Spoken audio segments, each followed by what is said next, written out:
Muy buenas hermanos y amigos. Hoy, miércoles 7 de julio, lección número 2, sin descanso y rebeldes, para memorizar. Y estas cosas les acontecieron como ejemplo y están escritas para amonestarnos a nosotros, a quienes han alcanzado los fines de los siglos. Primera de Corintios capítulo 10, versículo 11. Padre nuestro, tú estás en los cielos. Acerca tu oído a esta clase y ven a impartirnos la clase mediante el ministerio de tu Santo Espíritu. Ábrenos el entendimiento y danos la inspiración de Dios. Es una oración ofrecida en tu bendito nombre. Amén. Para hoy miércoles, un intercesor. Leeremos a continuación el capítulo 4 de Números, el capítulo 14 del libro de Números. Así que reiteramos el saludo y pedimos al Todopoderoso que nos acompañe en este día y que podamos en Cristo Jesús ser nueva criatura para su gloria y su honra. Así que hoy, miércoles 7 de julio, lección número 2, sin descanso y rebeldes. Y estas cosas les acontecieron como ejemplo y están escritas para amonestarnos a quienes han alcanzado los fines de los siglos. 1 Corintios 10, 11. Señor, sé tú nuestro intercesor. Amén. Para hoy miércoles, un intercesor. Entonces pasamos al libro de Números, el capítulo 14 y los versículos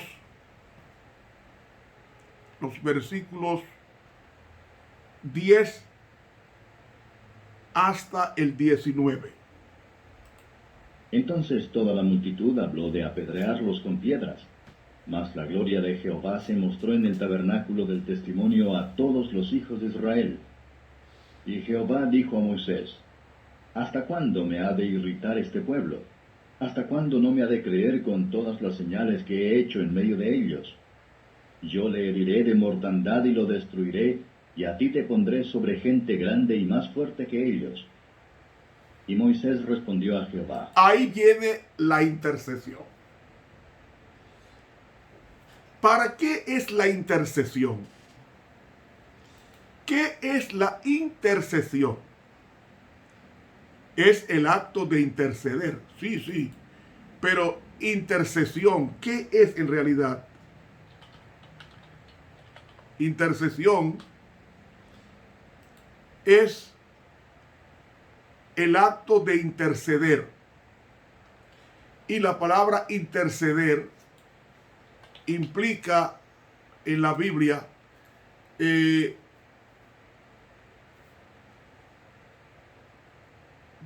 es ponerse en lugar del otro. Interceder es ponerse en el lugar del otro. O sea, quien intercede actúa como nexo, o sea, relación entre el hombre y Dios. Así que la palabra interceder tiene que ver con alguien que siente compasión con el otro e intercede por esa persona. La intercesión es necesaria. ¿Por qué? Porque el verbo interceder es la acción de hablar en favor de alguien para librarlo de un problema o para procurar un bien.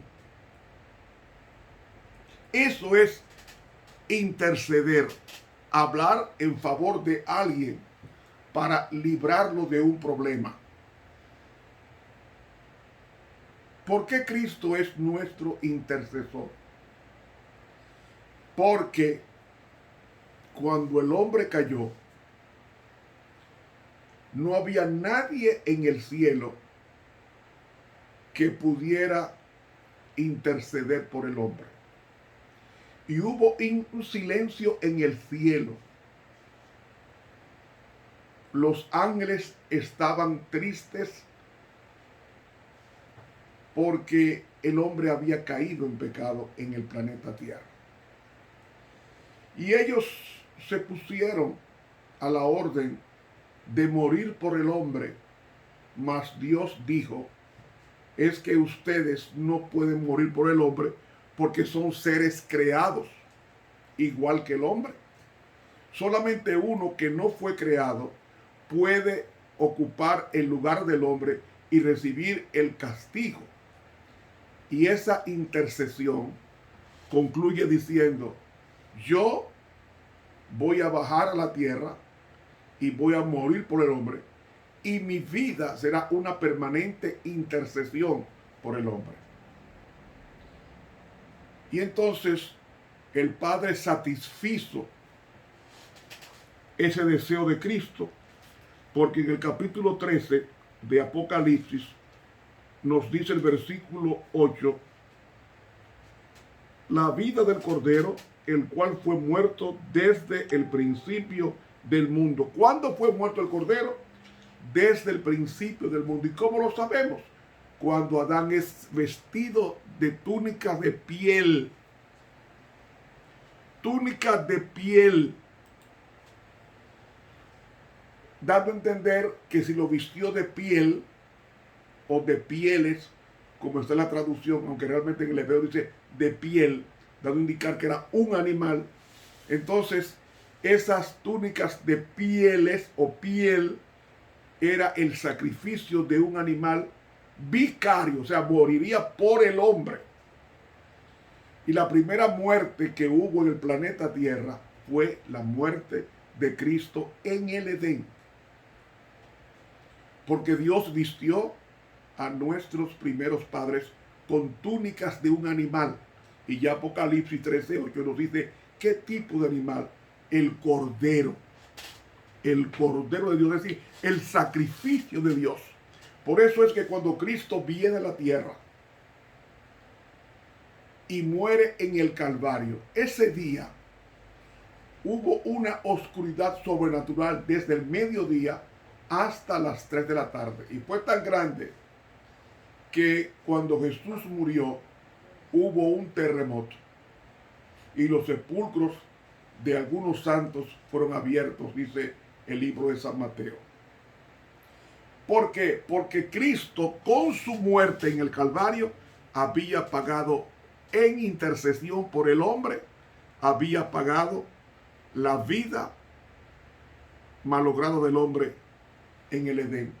Y ahora todos nosotros podemos alcanzar el cielo mediante la vida de intercesión de Cristo hasta el Calvario, y luego al tercer día Él asciende al cielo y asciende como nuestro intercesor, se presenta al Padre con su sangre, y el Padre aprueba la muerte de Cristo como un sacrificio completo, y ya ninguna condenación hay para los que están en Cristo Jesús.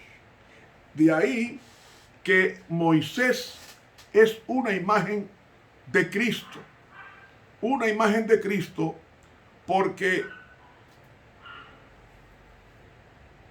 en esto podemos comprender que Moisés también intercede, porque él sabe que Dios es misericordioso, y si es misericordioso es intercesor.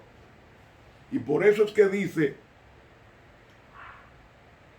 ¿hasta cuándo no me ha de creer con todas las señales que he hecho en medio de ellos? Entonces ahí viene la intercesión de Moisés, cuando dice, oiránlo luego los egipcios, porque de en medio de ellos sacaste a este pueblo con tu fortaleza. Y lo dirán a los habitadores de esta tierra, los cuales han oído que tú, oh Jehová, estabas en medio de este pueblo, que ojo a ojo aparecías tú, oh Jehová, y que tu nube estaba sobre ellos, y que de día ibas delante de ellos en columna de nube y de noche en columna de fuego, y que has hecho morir a este pueblo como a un hombre. Y las gentes que hubieran oído tu fama hablarán diciendo, porque no pudo Jehová meter este pueblo en la tierra de la cual les había jurado, los mató en el desierto. Ahora pues yo te ruego que sea magnificada la fortaleza del Señor, como lo hablaste diciendo. Mis hermanos, ahí está una intercesión. Y solamente se tiene intercesión cuando se ama por lo que se intercede. Usted no puede sentir el deseo de interceder por alguien que usted no ama. Cuando intercede Cristo por nosotros, es porque con amor eterno nos ha amado, dice el libro de Jeremías. Con amor eterno te he amado, por tanto te prolongué mi misericordia, dice Jehová. El amor de Dios nunca dejará de ser. Es más,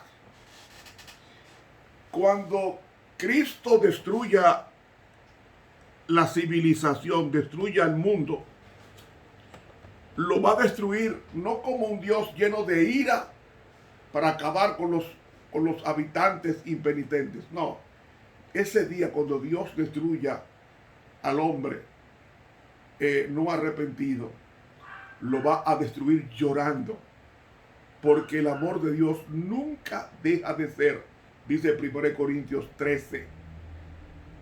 Pero Dios tendrá que destruir, que llama la Biblia la obra extraña de Dios, porque su justicia demanda la muerte vicaria de alguien o la muerte de alguien que pague por su culpa. Y el hombre no tiene que perderse, porque ya Cristo pagó en el Calvario lo que él quiere evitarle al hombre, la destrucción eterna. El hombre no va a morir, simplemente va a ser aniquilado. Por eso es que hay una intercesión en el cielo. Cuando Jesús subió al cielo en el año 31 y se presentó ante el Padre, y el Padre aceptó un sacrificio, y él entró al lugar santo a interceder por el hombre en la preparación para la segunda etapa.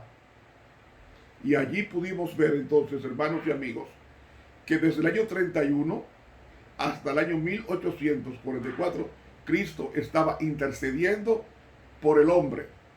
Y luego en el segundo departamento pasa el 22 de octubre de ese año a purificar el santuario mediante su intercesión permanente, porque un día todo va a terminar. Y eso es lo que está enseñando Moisés aquí. Está enseñando Moisés aquí. Yo no quiero la muerte del impío, sino que se vuelva a mí y viva, dice Ezequiel. Dios no se goza con la muerte de un impío. Pero, ¿por qué? Porque dice el versículo 18. Jehová, tardo de ira y grande en misericordia, que perdona la iniquidad y la rebelión, y absolviendo no absolverá al culpado, que visita la maldad de los padres sobre los hijos hasta los terceros y hasta los cuartos. Perdona ahora la iniquidad de este pueblo según la grandeza de tu misericordia, y como has perdonado a este pueblo desde Egipto hasta aquí. Hermanos, 40 años estaba Dios con su pueblo hasta que lo metió o lo llevó a la tierra prometida en el año 1405 antes de Cristo. Pero eso fue producto de una intercesión permanente que había en el santuario terrenal, cuando se sacrificaban 2 corderos, uno a las 9 de la mañana y otro a las 3 de la tarde, y eso tenía que arder continuamente. Por eso es que el verdadero intercesor es Cristo, y Moisés un pálido reflejo de su intercesión. La diferencia es que la intercesión de Aarón y de Moisés era a través de la sangre de un animal, pero la de Cristo es la intercesión a través de su propia sangre derramada en el Calvario. Y ahora podemos decir que no hay ninguna condenación para los que aceptaron a Cristo, según Romanos capítulo 8. Y Dios perdona la iniquidad. Perdona la iniquidad, o sea, la maldad, Él la perdona. Y ya hemos hablado que la palabra perdonar el verbo es nazá, que significa cargar. No, el pecado no se perdona, sino que se lleva a Cristo y Él es el portador del pecado, porque el pecado no se perdona. Aunque ustedes vean la palabra perdón y Dios perdonó, lo que está diciendo es que no le tomó en cuenta ese pecado, pero el perdón del hombre, el pecado del hombre es transferido al intercesor, al mediador, que es Cristo Jesús. Por eso Cristo es el portador de los pecados de la humanidad, desde Adán hasta el último que se convierta. Pero el pecado fue derramado sobre Jesús, porque el pecado no se perdona. Lo que hace Cristo es que me viste a mí de su perdón, de su sangre derramada en el Calvario, y entonces yo en consecuencia disfruto de esa palabra perdón, porque la palabra perdón es más que una palabra, es Cristo encarnado, es el perdón encarnado. Cristo es el perdón encarnado. Por eso dice aquí Jehová que perdona la iniquidad y la rebelión. Dios perdona, o sea, no toma en cuenta cuando la persona con contrición se acerca a Dios y acepta su sacrificio. Y amigos y hermanos, Moisés es un reflejo débil pero elocuente de lo que Dios está haciendo por nosotros en el cielo. Y nunca debemos de pensar lo que los demás piensan de nosotros. Ocupémonos e interesémonos en pensar o en creer lo que Dios piensa de nosotros. Y Dios siempre piensa ayudarnos y piensa salvarnos a cualquier precio, si se lo permitimos. Por eso nos dice, perdona a este pueblo. Una persona cuando ama a otra, no se pone a fijarse en sus defectos. Todo lo contrario, cuando una persona ama a otra, no despliega, no revela sus defectos, sino que los oculta. Porque el amor cubrirá multitud de pecados, dijo el hermano de Jesús, Santiago. Por eso Moisés fue el hombre más grande que haya dirigido esta tierra. Y ese hombre fue honrado por Dios porque anduvo con Dios y se mantuvo como viendo al invisible, como dice Hebreos capítulo 11, versículos 24 al 26. Por eso Moisés fue grande y Dios honró a los que le honran. De ahí que cuando Moisés oyó a este pueblo llorar a la puerta de sus tiendas, se disgustó mucho y presentó al Señor los problemas del pueblo. Y es lo que debe hacer un cristiano. En vez de estar criticando a la iglesia, tiene que interceder por la iglesia para que Dios haga el milagro por la iglesia, así como lo hizo en el Antiguo Testamento. Mis hermanos, y le preguntó Moisés cómo podría soportar a pesar de ver constantemente la desobediencia del pueblo de Dios y escuchar sus quejas. Hermanos, él dijo, yo prefiero morir antes que ver a tu pueblo recibir los juicios divinos. Y saben, la intercesión de Moisés nos dice cuánto nos ama Dios. Porque si Moisés, siendo un pecador, intercedió por el pueblo de Dios, cuánto más Dios, en la persona de su Hijo, no intercede continuamente por nosotros. ¿Saben, hermanos? La sierva de Dios dice en Testimonios para la Iglesia, tomo 4, página 649, lo siguiente: el pecado ciega los ojos y profana el corazón. Yo digo que el pecado es una droga. La peor de todas las drogas no es la metanfetamina, ni el opio, ni el crack, ni la cocaína. La peor de todas las drogas, porque de esas derivan todas, es la droga del pecado. La gente se siente bien con el pecado.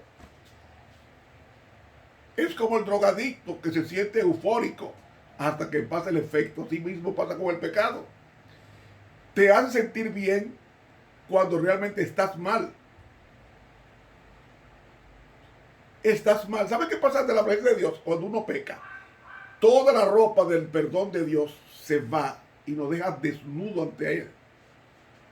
Por eso fue que cuando Adán pecó, salió huyendo a esconderse porque estaba desnudo, porque se le fue la gloria del perdón que Dios había puesto en él, en la creación. Y mis hermanos, dice, la integridad, la firmeza y la perseverancia son cualidades que todos deberían cultivar sinceramente. ¿Cuáles? La integridad, la firmeza y la perseverancia. ¿Sabe cómo dice? Aquí está la paciencia de los santos. Aquí están los que guardan los mandamientos de Dios y tienen la fe de Jesús. Apocalipsis 14:12. ¿Sabe qué significa eso? La palabra paciencia realmente está incorrectamente traducida, porque la palabra que aparece ahí es la palabra hipomoné. Hipomoné no es paciencia. Hipomoné es perseverancia. Los que perseveren hasta el fin, este será salvo, dice Mateo 24, el Señor Jesucristo. En Mateo 24, versículo 13.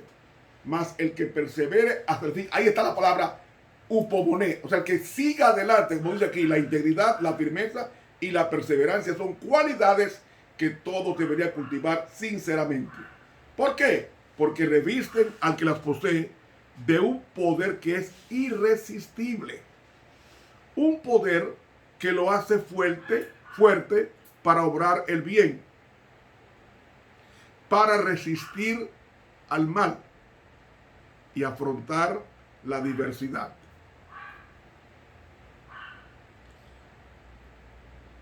Aquí brilla la verdadera excelencia del carácter con su mayor resplandor. ¿Cuándo qué?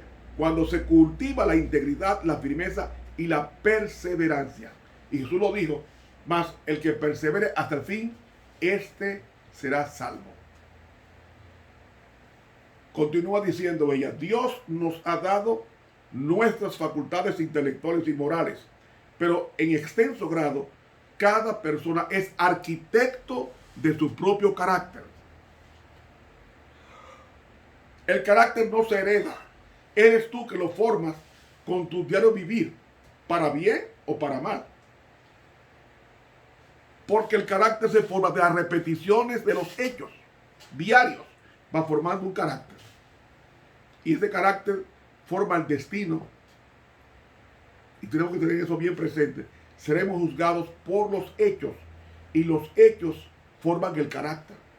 Continúa diciendo, cada día va subiendo la estructura.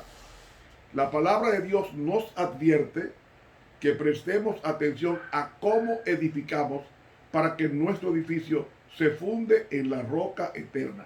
Es decir, si usted hace su edificación con mucha arena y poco cemento, la edificación va a caer. Hace varios días, hace más de una semana, hace varios días que cayó un edificio creo que de 12 pisos en Miami. Y hay decenas de muertos, ahí hay 155 desaparecidos. Porque falla un edificio cuando no se hace adherencia a un suelo bueno y a una roca que lo sustente. Que lo sustente. Nosotros debemos de fundamentar nuestro carácter en la palabra de Dios. ¿Qué significa eso? ¿Qué dice la Biblia que voy a hacer en este sitio? Eso es consultar al Señor para nuestro diario vivir. Sigue diciendo ella, llegará el tiempo en que nuestra obra quedará revelada tal cual es. Ahora es el momento para que todos cultiven, es decir, desarrollen las facultades que Dios les ha dado. Facultad de hablar, diferentes para las facultades. a fin de que pueda desarrollar un carácter que tenga utilidad aquí y sea apto para la vida superior. El carácter que formemos aquí va a determinar cómo será nuestra vida cuando Cristo venga por segunda vez. Ella termina diciendo, cada acto de la existencia, por muy insignificante que sea, tiene su influencia en la formación del carácter. Un buen carácter es más precioso que las posesiones mundanales y la obra de su formación es la más noble a la cual puedan dedicarse los hombres. Testimonios para la Iglesia, tomo 4, página 649 de la Pluma Inspirada. Hermanos, eso es el carácter, lo que yo soy. Y Dios tiene carácter. ¿Cuál es el carácter de Dios? Los 10 mandamientos. Es un trasunto del carácter de Dios. Si queremos saber cómo es Dios, leamos los 10 mandamientos. Esto es, así es Dios. Y así es la vida de sociedad en el cielo, con los ángeles y con Dios. Entonces, en vez de lanzarnos a criticar a los hermanos, ¿por qué no intercedemos por ellos? Como hizo Daniel por su pueblo. Como lo hizo Job por sus amigos. Como lo hizo Moisés por su pueblo rebelde. Y Dios contestó la oración y el Señor permitió que durante 38 años el pueblo, después de su rebelión, siguiera recibiendo el maná y el agua, y su ropa no se gastó ni envejeció hasta que entró a la tierra prometida, producto de la misericordia de Dios a través de la intercesión de Moisés. Hizo posible eso. Es por la misericordia de Dios que no hemos sido consumidos, dice Lamentaciones 3:22. Cada mañana se renueva esa misericordia. Tú estás vivo por esa misericordia. Por eso se llama Amazing Grace, o sea, sublime gracia, o grandiosa, o gracia maravillosa. Amazing significa asombrosa. Grace, gracia. Es el himno más famoso en la literatura protestante. Sublime gracia, o gracia redentora, o gracia asombrosa. Hermanos, nunca abusemos de la gracia de Dios que se nos concede para parecernos a Él. El tiempo se fue. Continuamos mañana. Que Dios nos bendiga. Te habló el profesor Ramón Romero.